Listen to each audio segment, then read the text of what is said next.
Tesvov, Vav Aleph, as we move along. The good news or the bad news, the good news, perhaps Simon, we hope to complete about Esrog today. Oh. So don't say yippee, but no, this actually will be the conclusion of the Esrog, we hope, and come out and see, as we, especially as it's coming up next year to the Shemitah year, as will be how we actually do Paskin. What are we Paskin about Shemitah Esrogim for next year? Or this year, or which year? How do you judge whether it's Esrog from Shemitah? So let's have a look at this as we pick this up in Das Tet Vav Omid Aleph. And if you remember, Tes Vav Omid Aleph, we brought. I'll just quickly recap.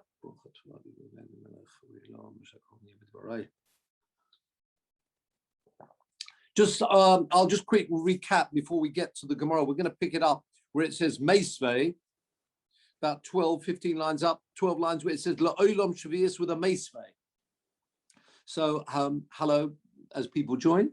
Let's just remind ourselves where we're up to about Esrogim, because we need to conclude this if we can, which was Rabbah was of the opinion, and remember, Esrog from the 6th year, which means there was budding taking place in the 6th year of the cycle, going into the 7th year, which means it's plucked in the 7th year. If you remember, it was potter from Maaser, upatura min ha-biur. Now, do you remember biur? Biur was when there's no further produce out in the fields in the Shemitah year. You then have to take, if you've been stockpiling your esrogim or whatever you have, there's the mitzvah of biur, which means remove it from your own domain. You cannot be in control. You can have enough for your immediate needs, but you have to put out Shemitah produce into allow everybody to help themselves. You can take for your immediate needs, but no more. And that's the mitzvah of biur. Machlok is exactly what it is, but they basically, according to Rashi and most Meforshim, what it means is if you've stockpiled and now there's nothing available out there in the fields, you can no longer stockpile. You have to allow everybody to help themselves, and you just take what you need. And remember that special bracha for the Shemitah year, which meant that there was plenty of produce the previous year. Anyway, back to this. So if it's from the 6th year, in other words, it took root, not took root, it's budding in the 6th year, you're plucking it in the 7th year. According to Rabbah, it's potter from biur. The rule about allowing all the fruit to go out and it's free for everybody does not apply because it's 6th year produce. Very clearly, Rabbah held that we look at the budding of the esrog. Yeah, chanota, like with other trees, you go for budding. That is the year, so it's not Shemitah produce. You can keep it for yourself, gesundheit, as they say. However, remember he added this one little piece and said it was potter from Meiser. You don't have to take trumas and Meisers. We were concerned about that.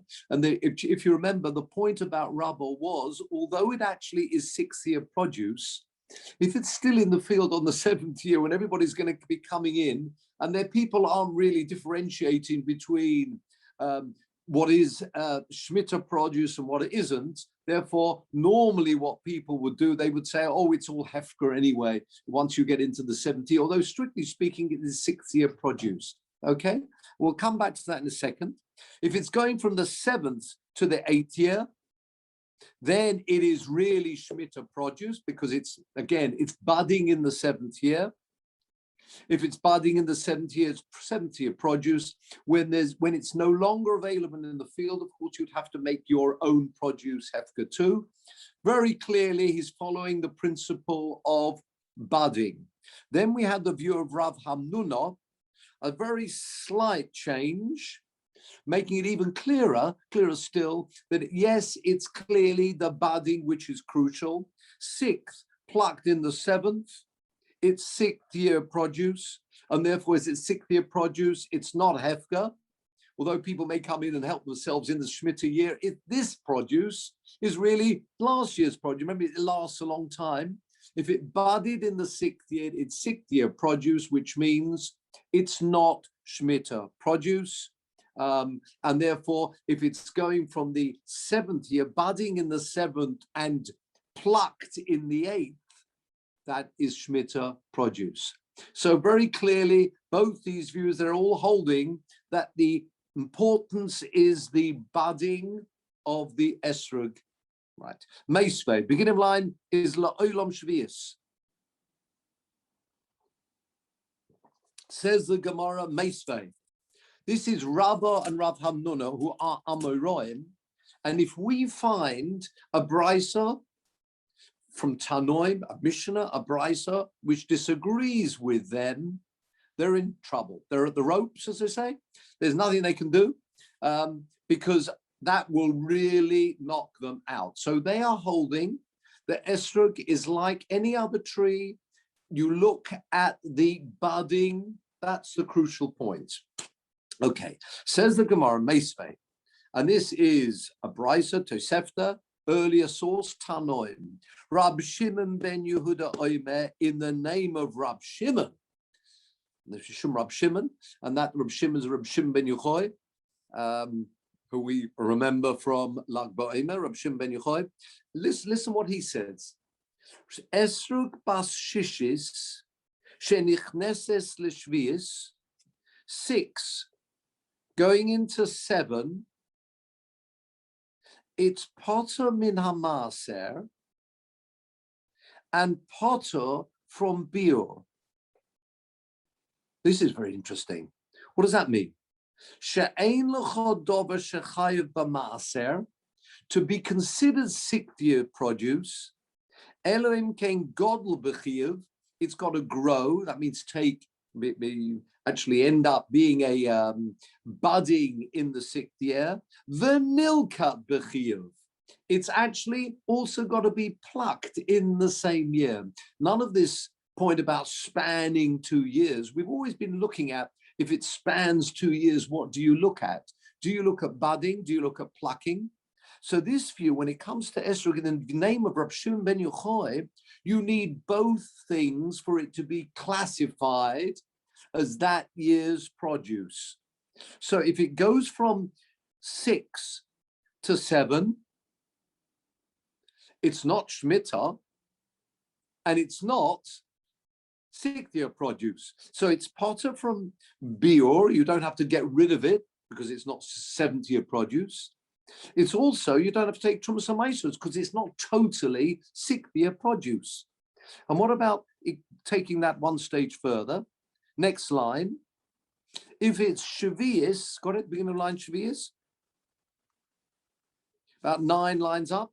If it's shvius shenichneses lishminis, spanning those 2 years from 7 to 8. In other words, it buds in the 7th, but plucked in the 8th. It's potter from Maaser. Why? Because it's not part of the normal 6th year. It actually budded in the 7th.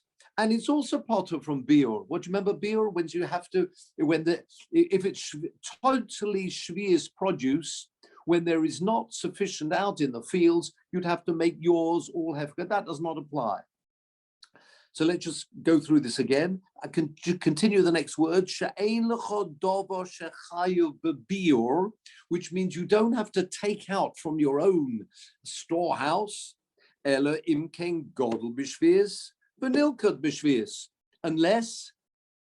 in shvius it both grew in shvius and was plucked in shvius. Then it will be totally considered Shemitah produce. It's very interesting here. So there's a mitzvah of biur, which means you have to remove from your house and allow everybody, it's all hefker. That will only apply if it's grew in Shemitah and plucked in Shemitah. So this is a new concept which we haven't seen before. And it goes against the grain we've seen. I would say we normally focus either on budding or on plucking. Make your mind up. And when we're spanning 2 years, we've got to make a decision here. Is it budding? Is it plucking? Says the Gemara, Reisha Kasha L'Rav Hamnuna. The first part of this, and what was the first part that we've made here? If it's going from 6 to 7, it's potter from Maaseh and potter from Biur. That will be against Rav Hamnuna, what he said. And the second part, which says, if going from 7 to 8, it's potter, also potter from Biur. It's not totally 70 produce. It's also potter from Trumas and Maaseh. It's not totally year 1 produce. It's like this hybrid. That will be a kasha against Rabbah and Rav Hamnuna. In a word, we've got a new concept here of everything happening in that 1 year. And if it's spanning Shemitah, it seems to have a bit of both. And it seems to be both and neither, if you like, which means if it's going from 6 to 7, you don't have to make it Hefka. If it's going from 7 to 8, you don't have to make it Hefka. So in a word, what have we got here? Hello there, Malcolm. We learned last time, we seem to be following the principle of budding for Esrogim. If it's budding in the 7th year, it's Shemitah, which means it's got Kedushas Shvius. That's what we thought. And here we seem to be saying, and not entirely, it's got to be both growing and actually being plucked, especially this mitzvah of Biur, the mitzvah of Biur, which means then if you've actually, imagine if you've plucked it, it's still, imagine it grew in the 7th, plucked in the 8th, you do not have to remove it from your storehouse. It's not totally Shemitah. Other way around as well. If you grew in the 6th, plucked in the 7th, that also doesn't have totally the mitzvah of Biur, which means removing from your house. It needs to be both growing and plucked in the 7th for all the rules of Shemitah to apply. And this is against what we've seen previously, where we said we seem to be following the view of budding. If budding is crucial, then as long as it budded in Shemitah year, that is Shemitah produce. If you pluck it in the 8th, it's still Shemitah produce. When there are no esrogim out in the fields, you have to make your own hefker, if you remember, because it budded in the Shemitah year. That's what we've learned until now. Says the Gemara, Tanoihi. Don't worry. The principle we've been looking at, which was budding was crucial, there is another Tana that supports that view. Because if not, and Rabbi Shimon ben Yochai was the only Tana available, we would have to follow his view, and you could not have Amoraim, such as Rabbah, having a view which disagrees with a Tana when there's no other Tana to support him. You with me? If you have a halacha which is not mentioned anywhere in Mishnayos or Braisos, then you can have an argument between Amoraim. But if there's an argument between Amoraim and it's supported by a Tana, and there's only one view of the Tanoim, which moves up a level, they would have to back down. Says the Gemara, no, we've found other Tanoim. And this is a very interesting brisa. Have you got it? 5 lines up, Desanya. We've learned in a brisa. If you have a look 3 lines up from Rashi, Tanoihi. Hi Tana, this Tana that we just mentioned, Rabbi Shimon ben Yochai, who says everything has to happen in that Shemitah year for it to be totally classified as Shemitah produce. Palig, hi Tana, Palig alayu. Yes, he does disagree with Rabbah, that's true. But Tana achrina koi kavosayu. However, we have found another Tana that supports them, saying that in fact, what's important is the budding. As long as the budding takes place in Shemitah year, then it's Shemitah produce. If the budding takes place in the 6th year, it's not Shemitah produce. Let's have a look. Who is this Tana? 5 lines up. The Sanya we've learned in a brisa. Omer Rab Yossi. Rab Yossi said, and this is actually coming from a Tosefta, so it's not actually a Mishnah, but it's of the same, in some way, same time span, so it's Tanoim. A nice name here. Never heard this name used. His name is Avtulmus. Don't know, hear that as many people, don't know many people called Avtulmus. Anyway, Rabbi Yossi said that Avtulmus Hayit, there was a certain person called Avtulmus, and he gave testimony. Mishum Chamisha Zakenim, in the name of 5 great sages, elders, that Esrog Acha Likitoso Lamaser, when it comes to taking Trumas and Maisras, you follow plucking. V'Rabbeinu Nimnu Ba'usha. However, the rabbis Nimnu means they counted up. They got all the Rabbonim together. Wonderful. And they counted up the views of those rabbis, and they decided in Usha, which was a place where the Beis Din moved when it was leaving Yerushalayim. It went to various places.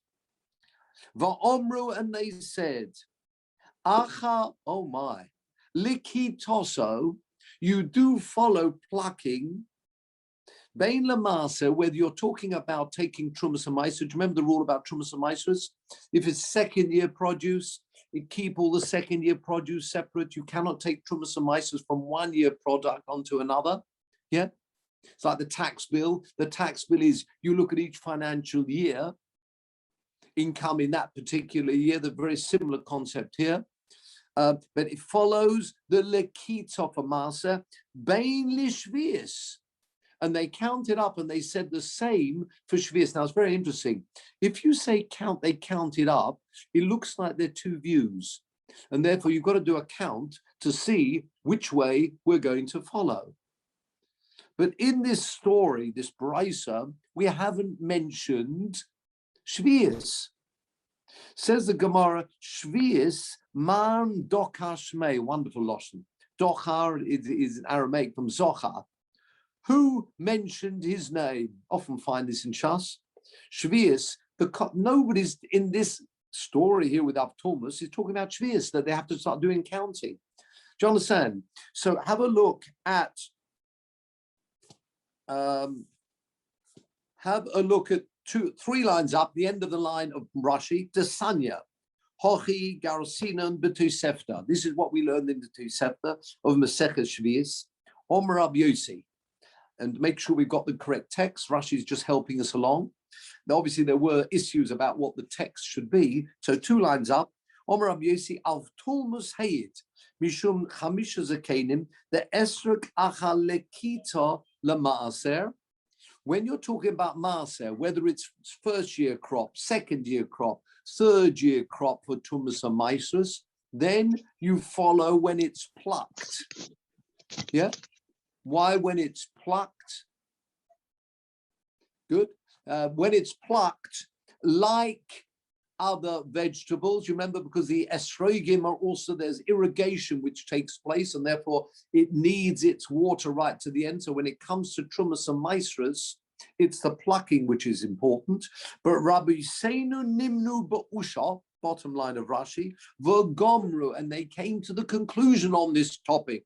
Obviously, there's an argument that Esrog Achalekita Beina Maaseh Beina Shvius. That's exactly the text we've got. So good.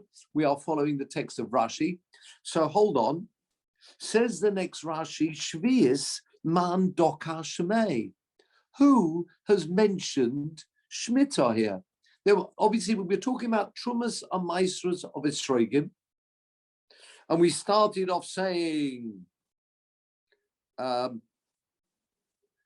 Acha likitoso lamaser. So we're talking about Trumas and Maasros. And then the rabbis decided about Shvius, but there was no discussion yet about Shvius. Have a look at the last Rashi. De Ka'oma, the Gemara said the Tosefta, de imnu alo Rabbi Seinu. They had to count up. Alma, from there you see, Ika Mandapalig. There must have been someone arguing on this topic. And we haven't actually mentioned Shvius in this story of Avtumus. As we turn the page, pleased to see, Chisure Mechser, there's something missing in the text of this story of Avtumus. Vahochi Katoni, and this is the way it should read. Have a look at the top line of Rashi. Rashi's got even more to help us along here. Chisure Mechser Vahochi Katoni. Omer Rav Yosi, Avtumus Heid Mishum Chamisha Zakenim, the Esrog Acha Lekita Lamaser. When you're deciding Trumas and Maisras, it depends when it's plucked. And this is the crucial words we wanted. But Acha Chanoto Lishvius. But when it comes to Shvius, deciding which year, you follow the principle of Chanota. V'Rabbi Seinu Nimnu Ba'usha. The rabbis, however, counted up the views when they came to a final conclusion on the topic. V'Gomru, they concluded the Esrog Acha Lekita Ben Lamasa Ben Shvis. We got an additional view here now, that whether it comes to when you're talking about Esrog, whether it's talking about Trumas and Maisras or talking about Shemitah, you always follow plucking. Don't worry about this last view. It's the view of the 5 sages. Let me just recap here. Avtumus gave a view. Hayid, he gave testimony. There were 5. Let's just focus at the moment on the first view, which was Avtumus giving the view of the 5 sages. The 5, we've heard of the five wise men. And they said that when it comes to Shemitah, you follow budding. That was the view that was taken by Rabbah and Rav Hamnuna on the previous page. We found now a Tana who holds that brilliant. And he also holds, when it comes to Trumas and Maisras, we follow plucking, but let's not worry about that, otherwise we'll get too confused here. The main point is when it comes to Shemitah, we've found a Tana who holds you follow budding. We also mentioned before Rabbi Shimon ben Yochai, which we thought that would cause trouble. Rabbi Shimon ben Yochai, to be said to be considered Shemitah produce, it's got to be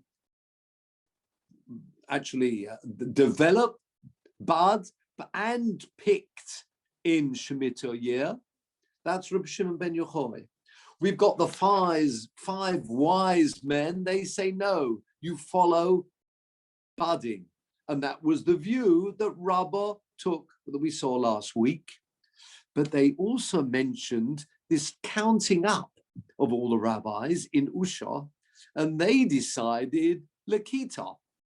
So we've now ended up with 3 views of Tanoim here.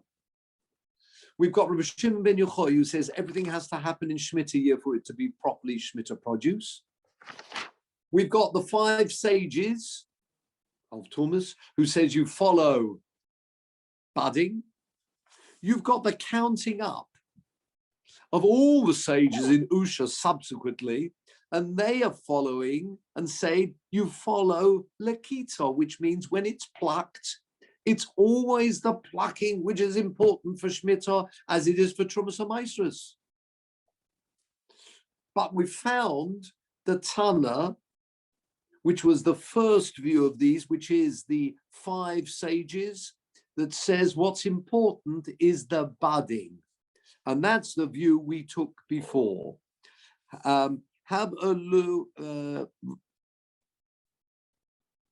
Okay.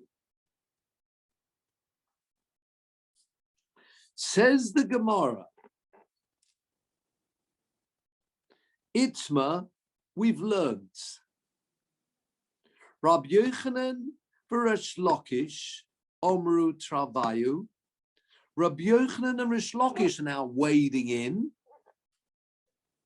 Esrog Bas Shishis, Esrog of the 6th year, going into the Shemitah year, La'olam Shishis, is always going to be considered 6th year produce. If the budding takes place in the 6th, it is 6th year produce. That's nice. That supports what Rabbi said. It's the view of those 5 sages. It's not the view, however, when they counted up all the rabbis who decided it was going to be plucking which was important for Shemitah. With me? Issue? And then we've got the final comment on the subject. Ki Osa Robin. You know Robin? Actually, it's Robin. Robin was a bit of a traveler, not traveling salesman, but he was traveling, well, maybe he was selling his Divrei Torah, but not selling, but he traveled to Eretz Yisrael and back to Babel, telling people what had been paskened in each area. So, Omar Rabbi Yochanan, he said in the name of Rabbi Yochanan, a little bit more. Esrog Bas Shishis, Esrog of the 6th year, Shenichnas Ol Shvius, that goes into the 7th year, and he adds this, Afilu Kazayis, even it's a small, the size of an olive, very small Esrog then. Vanasis Kikar, it becomes like a huge Esrog. Some people may have seen some of these Esrogim. A lot of the Moicha Esrogim, they normally have 1 or 2 huge Esrogim, just to show people. Imagine you had an Esrog which started off, as they all do, and that's I think the minimum. You got a small, like olive size Esrog, and some subsequently ends up being the size of a kikar. What's a kikar? A loaf of bread. And it only develops all of that actually in Shemitah year. What would you say then? It started to bud, the small size, in the 6th year. Then it went into the 7th, and it developed into this huge Guinness World of Records Esrog, colossal Esrog in the 7th year. Even then, said Rabbi Yochanan, it doesn't matter. I'm not going to be swayed from this. Chayovim oleha mishum tevel. So Rovin's telling us that when Rabbi Yochanan gave this statement, it's immaterial how much grew in Shemitah year. If the budding started, I've got a small sized esrog, it is considered on that year. That is the year that we will consider it. And therefore, he says it's chayovim aleo mishum tevel. What's tevel? Tevel is produce where you haven't taken trumas and maisas from them. And as we mentioned before, in the Shemitah year, there is no trumas. There are no trumas and maisas. It's all hefker.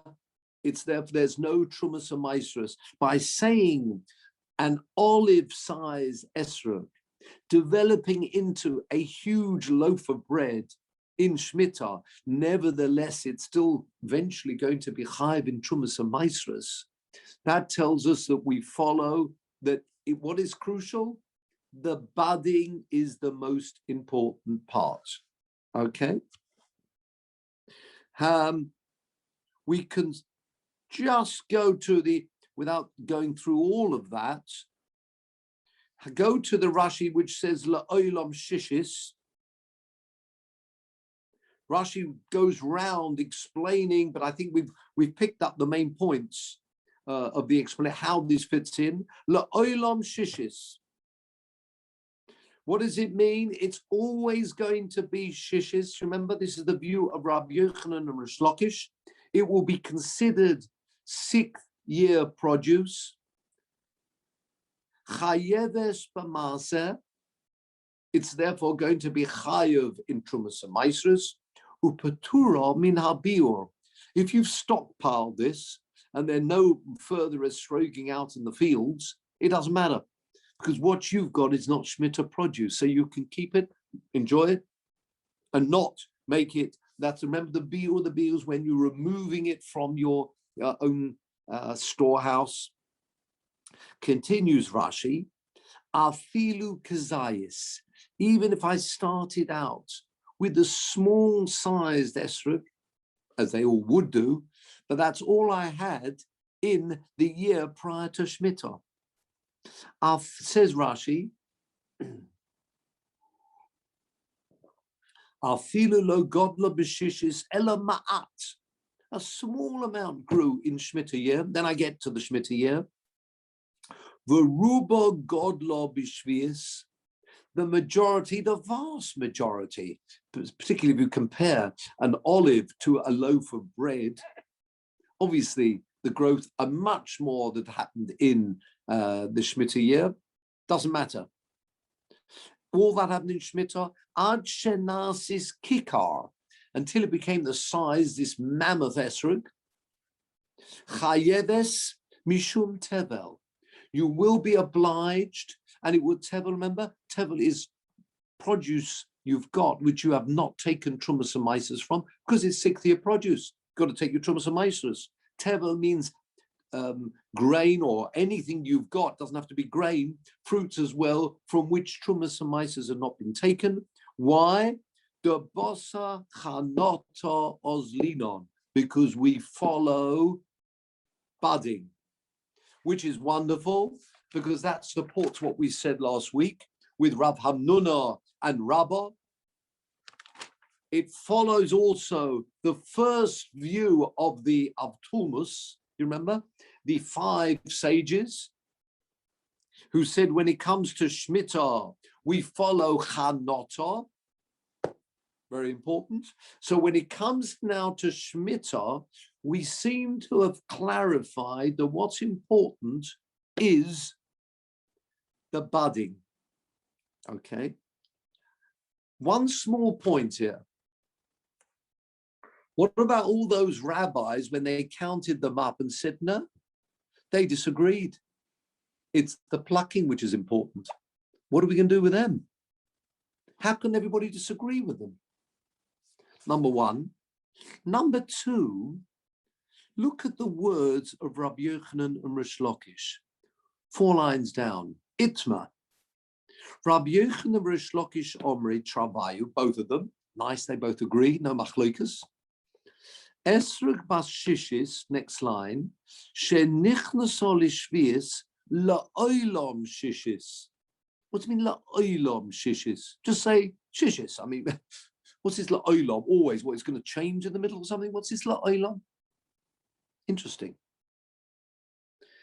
Now, it seems very hard for me to try and understand exactly what the Vilna Gaon means, because he's very short. He's going to use that word as we look at the halacha here. You'd expect, therefore, what have we got?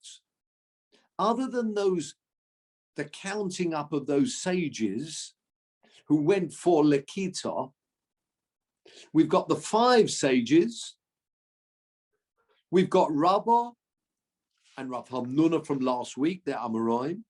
We've got Rabbi Yochanan and Rish Lakish, all seem to be siding and saying that what's important is the development and the initial budding of the esrog. Which means right now where we are, we've got esrogim, which are growing right now. It is the 6th year of the 7-year cycle. If they will be plucked next year, it will not be Shemitah produce. And if you remember, you've got to be very careful with Shemitah produce, particularly for an owner. You're not allowed to do any business with Shemitah produce. You may be able to allow to take, you cannot do any business dealings with, it's there to eat, enjoy, but not to buy and sell. Give away as a present if you like. But I don't think the Moicha Esrogim will be too pleased to have to do that. But what we're saying at the moment, don't worry, anything that grew right now will not be Shemitah produce until you'll find a esrogim which will bud next year. That's what we seem to be saying. The Shulchan Aruch, when it comes up in Shin Lamed Aleph, Trumas HaMaasros, and other things, in Siman Shin Lamed Aleph, he says, B'chein esrog, just like other vegetables, esrog's the same. What does that mean? V'holchin, he says, B'chein b'esrog, holchin, acha, wait for the crucial word here, lekita, for Maisa or Shmita. That's what we're focusing on. Oh no. And then at the end, he mentions the Shulchan Aruch. Even though we follow lekita, which means plucking, which is not what we would have expected if you would have just seen our Gemara and come to our conclusion today. Esrog, if an esrog is going from 6 to 7, he said it's still considered 6th year produce. Hey? That means we're following budding. Well, what you'd say to the Shulchan Aruch is, make your mind up. What is going on here? The Shulchan Aruch seems to say it's both. Interesting. Explains, actually the people have got a pirush at the back. Everyone's got the big Gemaras with the run at the back. If you haven't, it doesn't matter because I do have one. I'll read what it says from Rab Zerachia Halevi. Rab Zerachia Halevi died in 1186 from Provence, one of the great Rabbonim. And he writes at the back, and I'm reading what he writes, Rab Zerachia Halevi. Nice name, Zerachia. That bright, isn't it? Zerach. With a ches, Zerach, Zerachia. Yeah. He says, I found written in the name of my, it sounds like his teacher, he had a teacher, Rav Moshe ben Rav Yosef, that in explaining, do you remember the counting up of these rabbis who came to Lakita? Again, we had the 5 sages who says when it comes to esrogim, what's important is the development and the budding. Then we had the counting up in Usha of all the rabbis, and they counted up and said that they're following plucking. It was very strange that Rabbi Yochanan and Rish Lakish would disagree when you've got all the rabbis counting up and deciding what the conclusion will be. They seem to say plucking, and nevertheless, they're still sticking their neck out and saying budding. Explains Rab Zerachia Halevi, going back some way, early Rishonim, and he says, Rabbi Seinu Nimnu Bu'usha, Esrog Achalikitosai, Pirish, Lechumra, Koloima, Af Acha Lekitosai. In other words, what he's saying is this, that because there's a conflict here, they're saying we will treat it both ways, l'chumra. The Vilna Gaon seems to learn, not like that, but he focuses on the word of Rabbi Yochanan Rish Lakish. We've got 2 views here. We've got the view of the 5 sages, they're following budding. We've got the view of the majority of the rabbis when they counted up, and they learned plucking is important. Right? Again, let's just see that. Esrog Basar Yeah, Rabbi Seinu Nimna Busha. Acha Lekito, they're following the plucking. Then Rabbi Yochanan comes forward and Rish Lakish and say, Esrog Bashlishish Enichtso. If you remember the words there. Esrog Bashish Enichtso La'olam Shishis. It looks like the Vilna Gaon is learning Pshat. That word La'olam means, I know that the majority of the rabbis followed Lekita, but I'm not going to totally disregard the view of those 5 Zakanim. And that's why it's specially mentioned there. And therefore, what Rish Lakish and Rabbi Yochanan are saying is, I've heard the view of the majority. And when they count it up, and we're following plucking, but says Rabbi Yochanan and Rish Lakish, don't totally disregard those 5 rabbis. And therefore, Esrog Bas Shishis, that's going into the Shvius, you've still got to treat it like Shishis L'chumra. You with me? In other words, I know we're following 6, going into 7, we're treating it L'chumra, it will be Shemitah, but also you've got to follow Chanota as well. Which means, therefore, what Rabbi Yochanan and Rish Lakish are saying is we're going to be combining these 2 views. And when it comes to Shemitah, we've got to take both views on board. Which means whether, because we've got this divergence of views, we're saying whether it actually budded in Shemitah year, or it's plucked in Shemitah year, you've got to treat it like Shemitah produce, which really causes trouble for the Shemitah suppliers, because it means, according to that this year you may have something budding right now. If it's plucked next year, it's Shemitah, can't be sold. Or the other way around. You've got something which buds next year, only plucked in the 8th year, that's still going to be treated as Shemitah. That seems to be the view of the Shulchan Aruch and the Rambam. If you wouldn't have seen them, you would just have our Gemara. It looks like Rashi does not learn like that,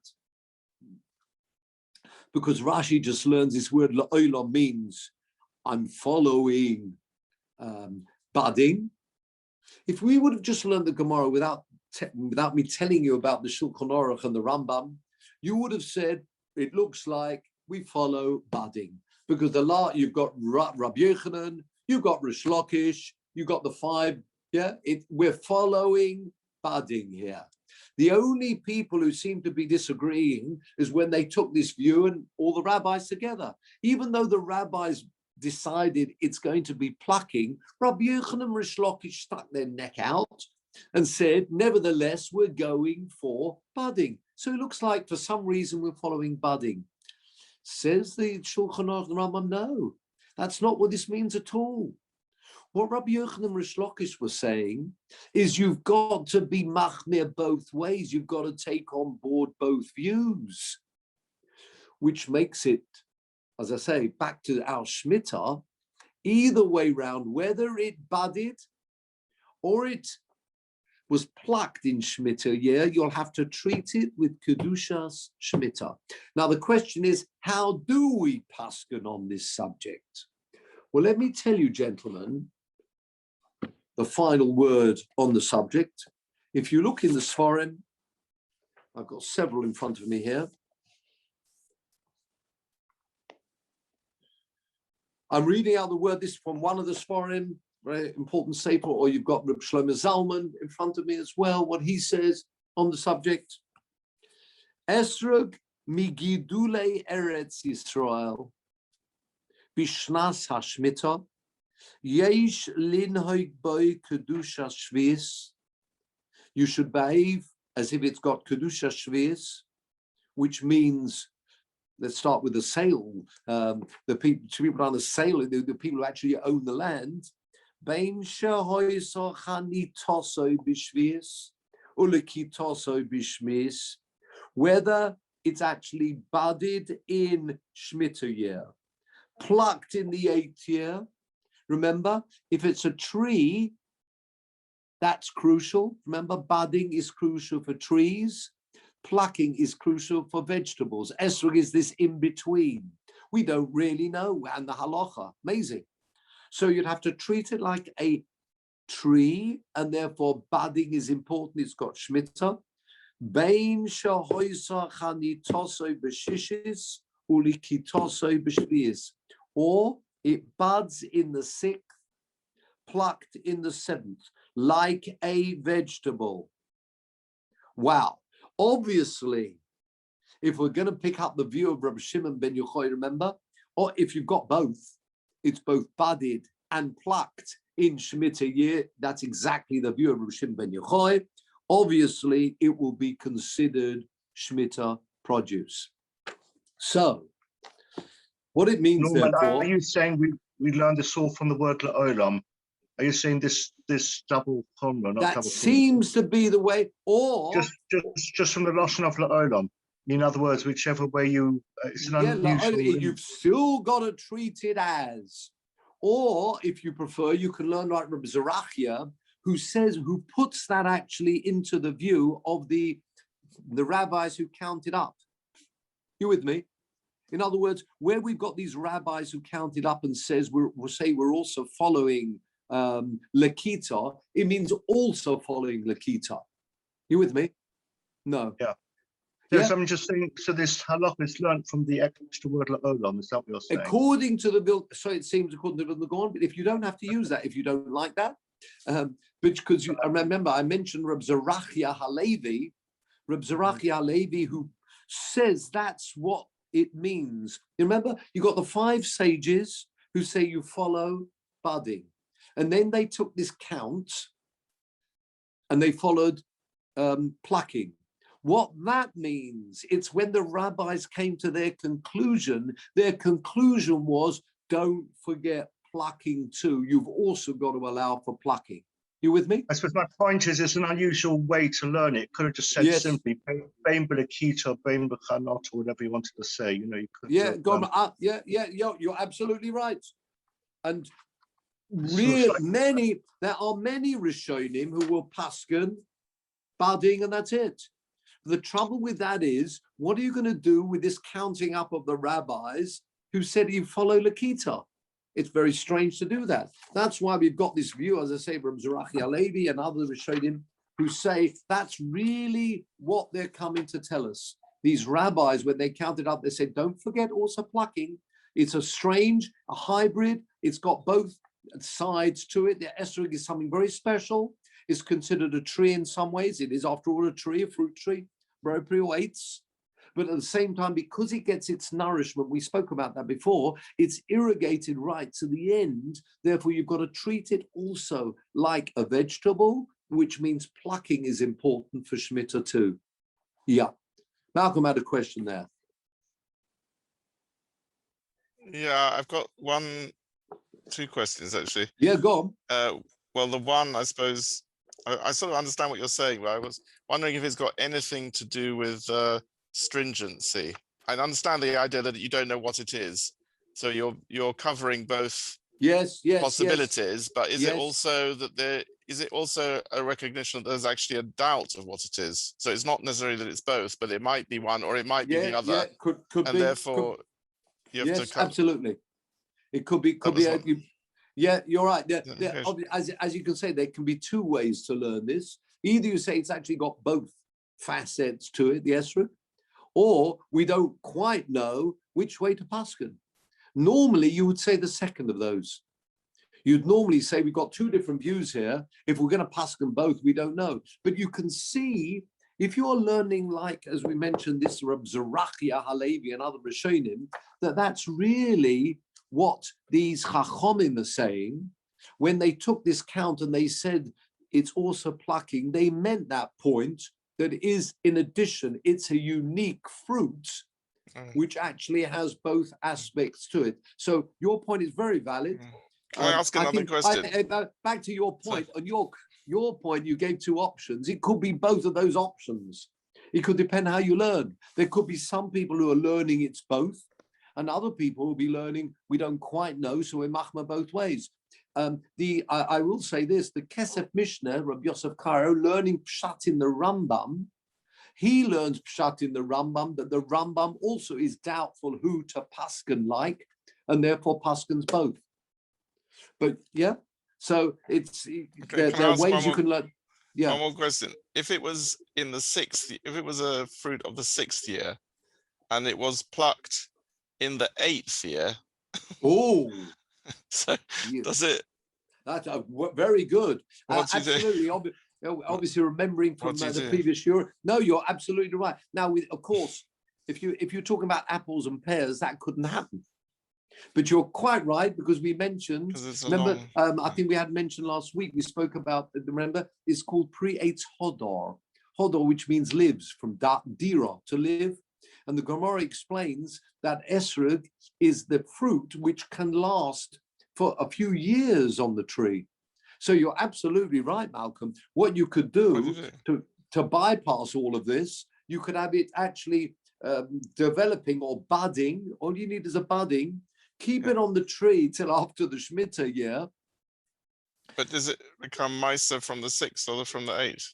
Is the point? Oh, then you'd have to go follow both. You're right. You'd be in trouble. If you're considering it both, you'd have to say it's 6th or 8th produce. You'd have to take La Misa twice. We've seen that concept before. But you see, the point is this. It's hefka at the moment. If you pluck it in Shemitah year, it ends up being Shemitah produce. So what you're going to do, the people are going to, if the people get in there and pluck it, they've plucked Shemitah produce, which means it's hefka, which means it's theirs. So they can do that. They could actually get in the field, pluck it, and say, I've got an esrog, which is mine, because I plucked it in Shemitah year, therefore it's Shemitah produce. Can't stop me. You with me? So you could, in other words, if you're the owner, you'd prefer to go from 6 to 8. But if you're not the owner, but you see a beautiful esrog, which is actually not one of yours, you could go and take it in the 7th year. You plucked it in the 7th year at Shemitah. Yeah? And you can use it. Then you're allowed to. Right. There is, however, an additional point I want to make. And this is, so are we okay with it? You will find, therefore, again, you'll have to ask your rabbis when the time comes, how they're going to paskin. But the general consensus seems to be that you've got to follow both. What does it mean, therefore? You cannot buy an esrog. What do you mean you can't buy an esrog? What you'll often find then is they really boost the price of some of the other minim, of the other species, and to boost the price, you have got to buy a whole set. The esrog comes thrown in almost for, as I say, for nothing, but you're paying a lot of money for the rest. So that's what you do. Or there is another way you can get around this. Because if you remember, Shemitah actually only applies to your own produce. If it's not owned by you, it's owned, what they say, by Bezdin, Shemitah does not apply. Now, you may say it's a bit of a get-out clause. Well, it is, but the Torah allows it. If it's not your produce, you're not the owner, but Bezdin is the owner, it's not your land, you give it over to Bezdin, then it's not yours and Bezdin can do with it as they please. And that's what's called Oitza Bezdin. So again, this year, coming up now to Rosh Hashanah, it won't be a problem, because if you're picking up your esrogim here for Sukkot, clearly it would have been plucked prior to Rosh Hashanah, so there would be no issue at all. It won't be Shemitah produce. The issue will be next year. Next year, where it's plucked, presumably plucked in Shemitah year, you'd have to assume it'll have Kedusha Shvius. If it budded the year before, maybe you'd say you follow the bud, but we don't. We follow plucking and budding. So what you can do, as I say, that's one of the, it's called an Oitza Bezdin. Hand it over to the Bezdin to deal with. They deal with it. They get the money in. It's theirs. And that's what some people do. How that works, that's a separate piece. But that, again, will be applicable for next year. But there's an additional point I want to mention here, and that comes from last week's Sedra. Actually, we might as well bring the posuk up. Peter, wouldn't like you to twiddling thumbs there. Let's have the posuk up from last week's Sedra. It's a very interesting Mishnah in Shavuos. Let's go to the beginning of Bahar, I think to chapter 25 of Leviticus or Vayikra. From last week's Sedra, there's a very interesting halacha.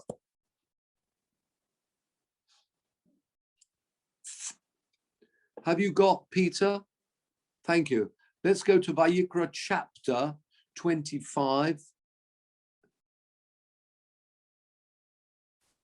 25. And let's scroll down a bit because it's early on. Oh, yeah, stop at Posuk 7. Can you see Posuk 7? V'livhemtecha v'lachayo asher ba'artzecha tihye chol tevuoso le'echol. Okay, thank you.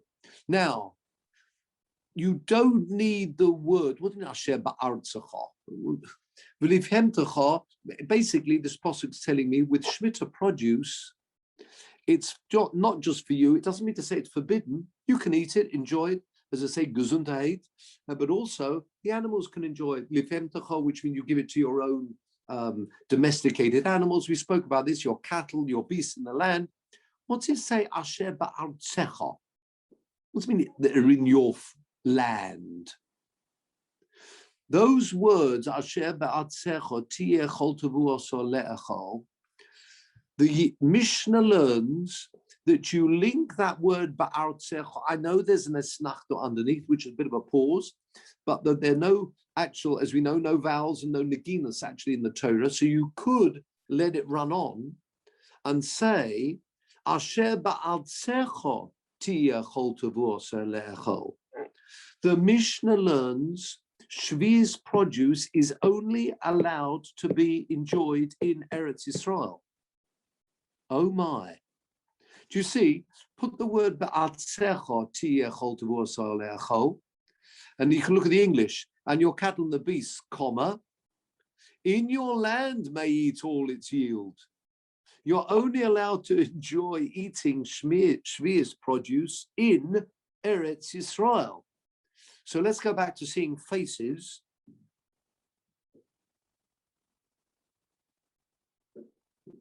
Thank you.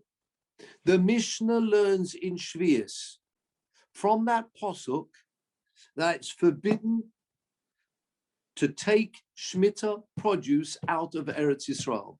So let us hope we're all in Eretz Yisrael and we can enjoy the Shemitah produce in Eretz Yisrael. What do you do about trying to get it out? So I've got here various Meforshim. It's quoted here from the Maril and several others.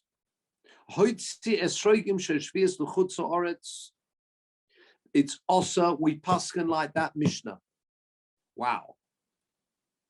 However, hold on.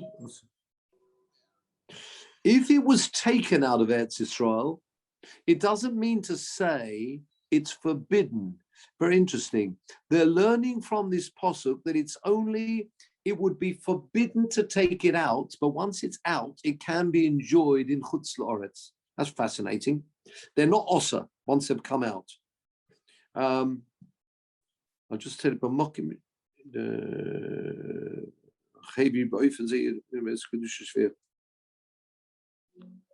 yes.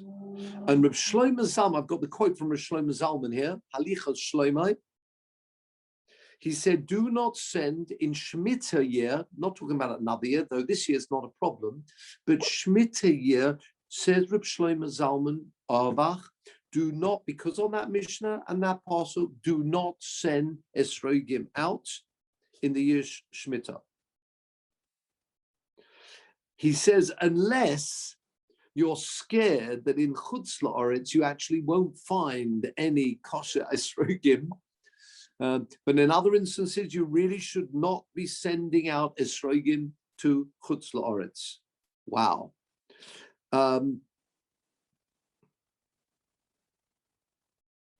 Yeah, he says, his quote is, but if a person cannot find an esrog in chutzloitz, and the only way you can do is sending it out from Eretz Yisrael, then mutter lishloach lo, but otherwise not. So there's another interesting point you may want to raise with your rabbis. But as I say, hopefully next year we'll all be in Eretz Yisrael, so they won't apply.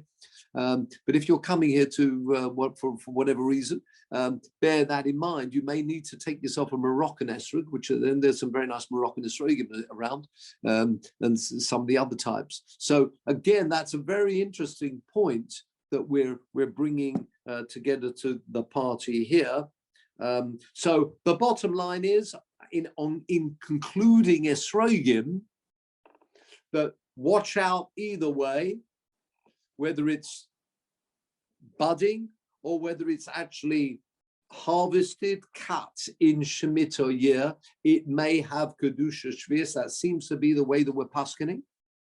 If that's the case, even in Eretz Yisrael, you'd have to be very careful with it. You can't throw it away. It's got Kedusha Shvius. So it may well be that after Shemitah, after usage, you then make it this wonderful jam that some people make, and then people tasted the eingemacht, I think it's called, a very nice jam if you like that type of thing. But yeah, and the whole amount of the esrog would have to be used. You cannot throw it away. It's got Kedusha Shvius. In fact, it's got Kedusha Shvius, and some people say it's quite a nice thing to do, to be eating Kedusha Shvius. It may even be a mitzvah to be eating Kedusha Shvius with Kedusha Shvius. And then you've got the additional problem, as I say, of exporting. The people themselves do not own it. How, anyway, even in Eretz Yisrael, how you're going to get around that? You may have to bump up the prices of some of the other species that won't have Kedusha Shvius, and then sell someone a set with very increased prices for lulovim and hadassim that year, to allow for that. Or, as I say, goes through, it's a bezdin, but it's not owned by the owner, but that's a separate piece. And then you say you've got the problem about, say, getting it out of Eretz Yisrael. But that, I say, certainly we don't have to worry this year. Next year would be a problem, because it would be even back to Malcolm's point, even if it grew in the 6th, but you pluck it in the 7th, you'd still have a problem. But that would apply, therefore, to all esrogim next year coming from Eretz Yisrael. Unless, of course, you went right across and managed to go into the 8th year and go from 6 to 8, but that's going to be pretty unlikely. So that's very nice, gentlemen. With that, we will conclude for today. Peter, as you've still got your finger on the pulse, as I say, let's bring up that Mishnah as we do move towards Shavuos.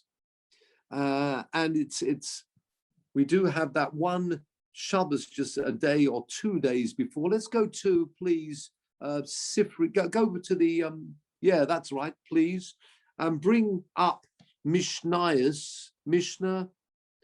and come down to Nezikin and go to Ovos, Pirkei Avot. You've got Pirkei Avot there. Let's go to chapter 6. Shonach HaChomim, very nice. This is the final piece of the 6 Shabbos between Pesach and Shavuos. Shavuos, of course, means oaths. So watch out for that. When you say Shavuos, Shavuos is, yeah, oaths. We don't talk about oaths, we're talking about weeks, aren't we? If you scroll down a little bit, Peter, and come to most beautiful Mishnah, and I say I just recommended reading, and it is, I say that's why people do read. The minute generally is to have Pirkei Avos between Pesach and Shavuos. In many here, certainly in this country, we go right through the summer with Pirkei Avos and Shabbos in the summer, but a lot of people only do it up to Shavuos, and the point there is because, as we say, Derech Eretz Kodmo LaTorah, which means the Limud Torah is wonderful, but it needs to be coupled with Derech Eretz behavior in the right way. And the whole of Pirkei Avos is behavior. But if you scroll down a bit more to another couple of Mishnayos, there's a beautiful Mishnah, which I just want to remind you a little bit more, well, actually a lot more. Keep going, keep going. Here we are, that's the one, that's the one. Gedola Torah, Yosem min hakune min malchus. Is Mishnah 6 of the last parak, which we read on Shabbos, and let's say there will be a day before Shavuot, so a great opportunity to have a look at these Mishnahs, particularly this one. It talks about Malchus. There's certain 30 attributes you need. Kahuna 24, the 24 matnos kahuna. But Torah niknes ba'aboim ushmona devorim. There are 48 attributes to acquire Torah, and it's beautiful. Obviously, the first one is Talmud. You've got to learn something, otherwise, of course, you're not going to get very far learning, acquiring wisdom in Torah unless you learn something. So, of course, Talmud's there. But if you follow this down, you've got some most beautiful points here.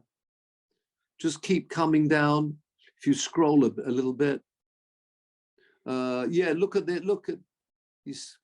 Hamakes Someach Bechelkai, all these midas that are needed to be able to really enjoy and learn and study with other people and with teachers. Look at that one. As you, by your arrow, come across one of these. That's a good one. Come down, down, down, down. One more line. There, yes. Which rebuke, which means a person's got to be happy and to accept rebuke. It might be in his study. In his studies, if he's wrong, he's got to say, fine, I'm wrong, rather than, stick with your view, not prepared to bend. Misrachik min hakovod, if he's only doing it for the honor, that's not good. Keep distance. And then come down, and then you've got this beautiful one there, just across Noisei ba'oil im chaverei, accepting the yoke with someone else. And not only does that mean, particularly today, we talk about Noisei ba'oil im chaverei, of other people suffering, sadly, we should be feeling for them. The same applies in Limud Torah as well. If the yoke, even it could be talking about the yoke of learning, with other people, take a yoke together with them. In other words, try and struggle trying to understand Gemara with other people too. So it works in all areas, not just, as I say, negatively, which is certainly applicable, which means you've got to feel for other people. To be able to understand the Torah properly, you've got to be feeling for other people too. Then, as we say, ben odom l'chaver, ben odom lamokem, but also the yoke with other people as well. So if you're, with a share, try and understand it with other people rather than just taking, a back seat. Try and take on this yoke of the Limud Torah with other people. Beautiful. But all I'm saying is, if you have a chance, have a look at that, because I say it's beautiful, and each lesson, there are 48, and there are some people that look at each one of these on the 48 days of the Omer. On the 49th day of the Omer, concluding the Omer, they would just do Chazorah. So as it is on Shabbos, this is the day before the last day, a good opportunity to have a look at that. And as I say, we can go back to faces now. You can see from there the idea that Torah, it's not just knowledge. Well, you can see from these Mishnayos from Pirkei Avos, if you want really to, and we're talking about Kabbalah Torah with Shavuos, it's not just knowledge. What we're looking for is people, and each one of us, each particular ways, it doesn't matter, where people, you're meant to be complete in knowledge and building knowledge, but it's not just knowledge. Building beautiful characteristics. You can't become acquiring knowledge if you don't have these midas which come with it. Not just attending shiur or together, and that's great, and being with your mate, but thinking about other people. Those midas are crucial, because if you're thinking of other people, same when you're learning, you could be studying in the same way, giving and take. That's crucial, rather than demanding and pushing halachas and wisdom down. Allow people to challenge you. You have to have those midas. But it also, you get those midas if you feel for other people in other areas too. Particularly now, I mentioned Noisa Ba'olim Chavere, where people sadly are suffering terribly in Eretz Yisrael at the moment. We do have to feel for them. Yeah, Baruch Hashem, where we are at the moment, although you're telling me here that there's plenty of anti-Semitism here as well. But nevertheless, this Noisa Ba'olim Chavere is crucial, that we do feel for the other people. Certainly, I think all the shuls are doing it now, but in your tefillahs, add an extra kapitel, chapter of Tehillim, whether it's a Shia Malus, Esoinai Lehorim. We really do look forward to Shalom Al Yisrael. Just add a kapitel. I mean, one doesn't have to spend all day on extra Tehillim, but try and add an extra chapter of Tehillim at the moment. That way, at least we do feel this Noisa Ba'olim Chavero. We're feeling for the rest of our brethren, because as we say, Kol Yisrael Chaverim Zelozeh. And as the final part, we all know, as we're going to Hashem lane about Kabbalah Satorah, and what does it say there? Vayichan Shom Yisrael Neged Ahodo. Prior to that, it talks about the plural, all Klal Yisrael, Vayachanu Bamidbar. But when it came to Kabbalah Satorah, Vayichan Shom Yisrael Neged Ahor, in the singular. Really, we are one people, and therefore we need to be fit. If we haven't got that attribute of Vayichan Shom Yisrael, then that really isn't a proper Kabbalah Satorah, and that's what we want coming up now to Shavuos. So there's some things we need to be thinking about. Sadly, there are lots of people who are suffering so badly in Eretz Yisrael. We need to be thinking of them, davening for them, and people who are unwell, thinking of them too. And with that, that will enable us to have a proper Kabbalah Satorah. And as we know, the Kabbalah Satorah, the two sides, you've got Bein Odom L'Chavera, Bein Odom L'Mokom. You can have one without the other. You can't have the Bein Odom L'Chavera without having the Bein Odom L'Mokom too. There are two, they're partners, equal size, they fit together. And all of that is what we're trying to accept. Again, afresh, new, as we have another Shavuos, and Emet Hashem go from strength to strength. Let's hope for good news all around in Eretz Yisrael here. We should meet and only hear, as I say, Besurot Tovot. And I wish you all a very good Yom Tov, a good Chodesh still, just about. And it's a long Chodesh, but even a good Rosh Chodesh, if you like. And have an enjoyable Yom Tov. And we should meet next week, all being well. Thank you, Peter. Thank you, Simon.